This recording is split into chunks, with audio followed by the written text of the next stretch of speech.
Relatively recently, in addition to VCH data, additional PCS operational data (PCSO) and image data (PCSI) may be recorded and stored. The image storage capability may record under certain conditions, such as if the system has automatically applied the vehicle brakes.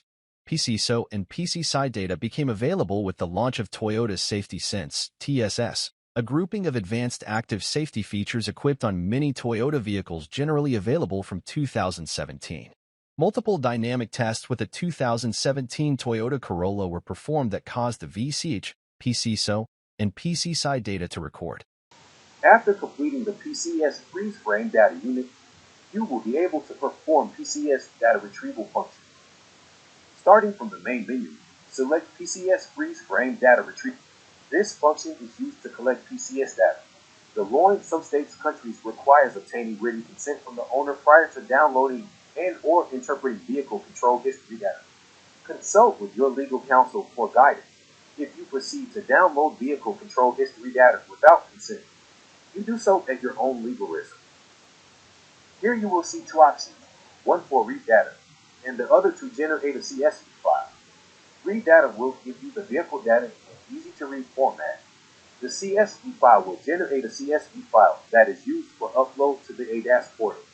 For this example, we are going to read data, so there is no need to change the current selection. Depending on the amount of data stored, this procedure can take up to 90 minutes. It is here you will be able to select which data you want. If you have questions on what data is included for each point, you can reference the detailed column on the right. For this example, we are going to pull all the data. Here you will be given a time estimate based on your previous selection. For this example, we are going to jump to completion. Once complete, you will be shown a confirmation screen, along with a few options below. We will go through these options one by one.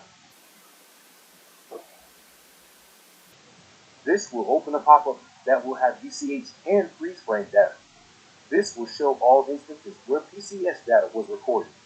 This will give you the cycle, time data, trigger, odometer, number of overwrites, where the image is stored, and what triggered the image to be recorded.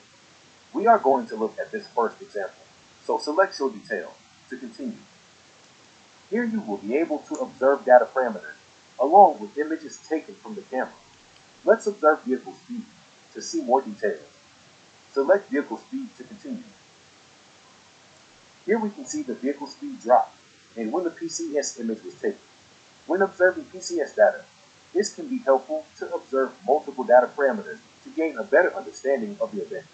You can also print this page if needed. For now, we will move on to the next function. Back on the confirmation screen, select the check button to continue. This will open your Files tab and show two different files. The first being the CSV file, and the second being the ADAS file. These will be needed for upload to the ADAS portal. We will now review the last function, which is the upload function. Select Upload to continue. This will open the ADAS portal where you can upload the ADAS file and consent form for recording. That completes the PCS data section. If you want more information on the ADAS portal, you can take TLT-01, ADAS Portal Training Module.